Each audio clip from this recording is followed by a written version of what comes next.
এনসিপিকে বলবো ভাই আপনাদের মুখপাত্র হিসেবে এমন লোককে নেন যে কে আপনার পার্সোনাল ফ্রেন্ড, কে কি বন্ধু বান্ধব, এগুলি ভাইবেন না।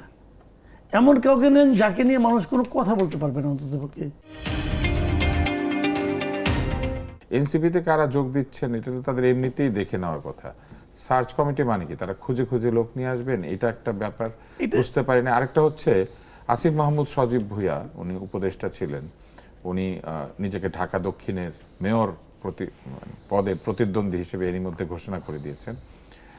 উনি বলছেন যে বিএনপি গণতন্ত্রের কথা বলে বিগত 17-18 বছর রাজনীতি করলেও দলের চেয়ারম্যান তিনি নাকি ক্ষমতায় বসেই গণতন্ত্রকে গলা টিপে হত্যা করছেন। এবং তিনি এই বিষয়টি বলেছেন যে মেয়র পদে নাকি প্রশাসক বসানো হয়েছে, প্রশাসকরা ভোট চাচ্ছেন মেয়র পদে, এই জন্য এটা গণতন্ত্র হত্যা হয়ে গিয়েছে। না, একটা জিনিস হলো কি, উনি তো দক্ষিণে মেয়র হতে চাচ্ছেন, উনি তো দক্ষিণের সিটি কর্পোরেশনে যে বসতেনও নিয়মিত, ওখানে উনি অফিস করতেন। যখন ওই যে একটা রহস্যজনক আগুন ধরেছিল সচিবালয়ের 2 প্রান্তে, এবং তারপর তারা তদন্তের কথা বলে পরে কিছুই বলতে পারেন নাই কোথা থেকে আগুন ধরলো, এবং তারপরে উনি ওইখানে অফিস করতে শুরু করেছেন। ওখানে অফিস করতেন এবং একদম ভ্যালিড একটা দাবি ছিল, হাইকোর্ট থেকে রায় হয়ে গেছিল ইশরাকের, মানে ইশরাক হোসেনের ওখানে মেয়র পদের দেওয়াটা, হাইকোর্টের রায়কেও কিন্তু উনি অমান্য করেছেন এবং করে গায়ের জোরে উনি এবং অন্তর্বর্তী সরকারও সেখানে টালবাহানা করে বিষয়টি। উনি তো অন্তর্বর্তী সরকারের অংশ, আইনমন্ত্রীও ছিলেন, আইনমন্ত্রীও উনি তো এলজিআইডি মিনিস্টারের দায়িত্ব ছিলেন, উনি এটা করেছেন ব্যক্তিগত ইয়ের কারণে। তো ওনার হয় কি জিনিসটা জানেন, আমি এনসিপিকে বলবো, উনি তো তাদের মুখপাত্র, এনসিপিকে বলবো ভাই আপনাদের মুখপাত্র হিসেবে এমন লোককে নেন যে কে আপনার পার্সোনাল ফ্রেন্ড, কে কি বন্ধু বান্ধব, এগুলি ভাইবেন না। এমন কাউকে নেন যাকে নিয়ে মানুষ কোনো কথা বলতে পারবে না অন্ততপক্ষে। একটা সমস্যা হলে, একটা প্রবাদ আছে বুঝছেন গ্রামে, যে সেই মানুষটা তত বেশি ভালো যার সম্পর্কে আপনি যত কম জানেন। এখন আনফর্চুনেটলি আসিফ মাহমুদ সজীব ভুঁইয়া সম্পর্কে এদেশের মানুষ অনেক কিছু জানা ফেলেছে, কাজেই ওনাকে নিয়ে মুখপাত্র বানালে পরে সমস্যা হয়। তার মুখ দেশে যে সমস্ত কথা বলে মানুষ তো মিলাই নেয় যে উনি দায়িত্ব পাওয়ার পর কী করছিলেন, উনি কয়দিন দায়িত্বে ছিলেন, কয়দিন কি করেছেন, কিভাবে কী করেছেন, এগুলো তো অনেক কিছু আমরা কিন্তু পরে এগুলো নিয়ে আলোচনা করি, যে কারণে ওনাকে না বলানোই ভালো। আর সার্চ কমিটি এটা ভালো, এটা আমি পছন্দ করছি, সার্চ কমিটি খুব ভালো। তো ওনারা সার্চ করে তো মঞ্জুর সাহেবকে পেলেন চট্টগ্রামে। পাননি তো, মঞ্জুর সাহেব তো ধরা দেয় নাই, কিন্তু ওনারা সার্চ করে বাসা পর্যন্ত পৌঁছে গেছিল, কিন্তু মঞ্জুর সাহেব তো ধরা দেয় নাই। পরে মঞ্জুর সাহেবের খুঁজে ফোনে মঞ্জুর সাহেবের ফোন বন্ধ। সার্চ কমিটি করে তাহলে লাভ কি? যাদেরকে করবে সে তো হারিয়ে যাবে। আমি বলি আপনাকে, ওই আরেক লোকে বিএনপি থেকে আসছে, আরেক লোকে নিল না, এই যে পুরান ঢাকার, যে ওনাকে নিল, এবং ওনার সম্পর্কে তো ওরাই বলছে একসময় উনি নাকি চাঁদাবাজ ছিল, অমুক ছিল তমুক ছিল। তো এই চাঁদাবাজকে তারা তার ধরে নিচ্ছে, যাকে তাদের ভাষায় আর কি, তাকে তার ধরে নেওয়ার পর সে কিন্তু চাঁদাবাজ নেই।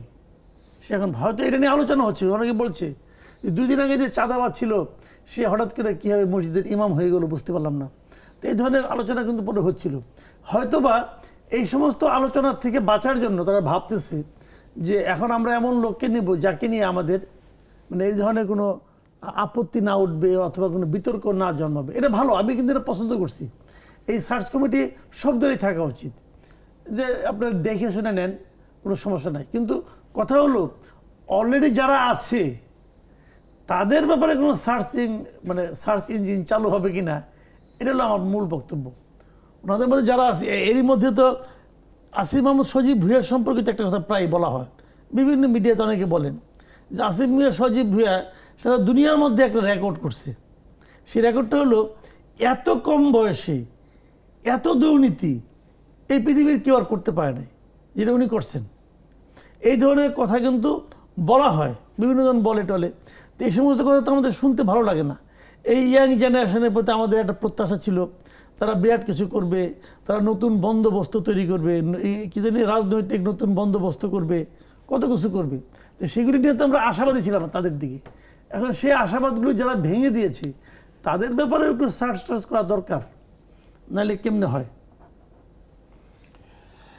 একই সাথে আরো কিছু বিষয় নিয়ে প্রশ্ন উঠেছে, যেমন একটি হচ্ছে যে বিদেশে অবস্থানরত সাংবাদিক সায়ের জুলকারনাইন তিনি বলেছেন যে জনগণের অর্থে কপ 29 সম্মেলনে 79 জনের টিম নিয়ে যে সাবেক প্রধান উপদেষ্টা ডক্টর ইউনূস আজারবাইজানে গিয়েছিলেন, সেইটার খরচ নিয়ে তিনি একটা প্রশ্ন কিন্তু করেছেন। সেখানে 79 জনের দল ছিল এবং সেই 79 জনের দল একটি বিরাট দল, যে দলে শেষের দিকে তার নিজের ভ্রাতুষ্পুত্র ছিলেন এবং তার পছন্দের লোকজন দিয়ে এই দলটিকে সাজানো হয়েছিল।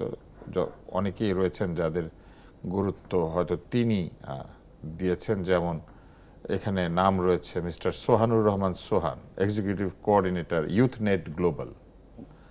তারপরে এইখানে নাম রয়েছে তার ভ্রাতুষ্পুত্র অপূর্ব জাহাঙ্গীর এবং আমরা লক্ষ্য করছি যে তার প্রেস উইং সবসময় 2-3 জন লোক তার সঙ্গে চলে যেতেন। আপনার কি মনে হয় যে সর্বক্ষেত্রে অপচয় কমানো হবে, ব্যয় কমানো হবে, এরকম কথাবার্তা কিন্তু অন্তর্বর্তী সরকার এসেই বলেছিলেন, আপনার মনে আছে কিনা? তারা প্রথমে বলেছিলেন উনি কোনো সিকিউরিটি ছাড়াই রাস্তায় ভ্রমণ করছেন, এটা শুধু আমরা একটা ছবি দেখেছিলাম, পরে দেখলাম যে না। তারপরে বলা হয়েছিল উনি সকল ব্যয় কমিয়ে আনছেন, কিন্তু উনি যাওয়ার আগে ব্যয় আরো চাপিয়ে দিয়েছেন, নিজে এসএসএফ এর নিরাপত্তা নিয়েছেন। এবং উনি যখন লন্ডন গিয়েছিলেন তখন একটা ভয়াবহ আর্থিক ব্যয়ের কথা সাইজুল নাইন বলেছিলেন, যে খরচটা অত্যন্ত ভয়াবহ। একটা কক্ষে তিনি ছিলেন, যে কক্ষের দৈনিক ভাড়া ছিল 6045 পাউন্ড বা প্রায় 10 লাখ টাকা, প্রায় 10 লক্ষ টাকা, এবং 4 দিনে শুধু একটা কক্ষেরই বিল এসেছিল 40 লাখ টাকার বেশি। তো সর্বক্ষেত্রে ব্যয় কমানোর কথা বলে এরা বিরাট লটবহর সহ এই কপ 29 সম্মেলনে যাওয়া আজারবাইজানে, এই বিষয়গুলো আসলে আপনি কিভাবে দেখেন? এটা আমি আগে তো বললাম যে উনি তো এই দেশের মানুষ ছিলেন না রে ভাই, উনি তো এই দেশের মানুষ। আপনার আবার চিন্তার মতো করে উনি চিন্তা করেন না। আমার আপনার কাছে 10 লাখ টাকা বেশি মনে হচ্ছে একটা রুমের জন্য, ওনার কাছে বেশি মনে হয় নাই। উনি তো মনে করেন যে এই গরিব দেশের মানুষ, উনি তো নিজে কর দিতে চান নাই এবং উনি কর মাফও করিয়েছেন, তাহলে এই যে টাকাটা খরচ হলো এটা আচ্ছা উনি কাকে কর দিবেন? বাংলাদেশ বাংলাদেশ সরকারকে? আমাদের জনগণ। সে তো বাংলাদেশেরই লোক না রে ভাই।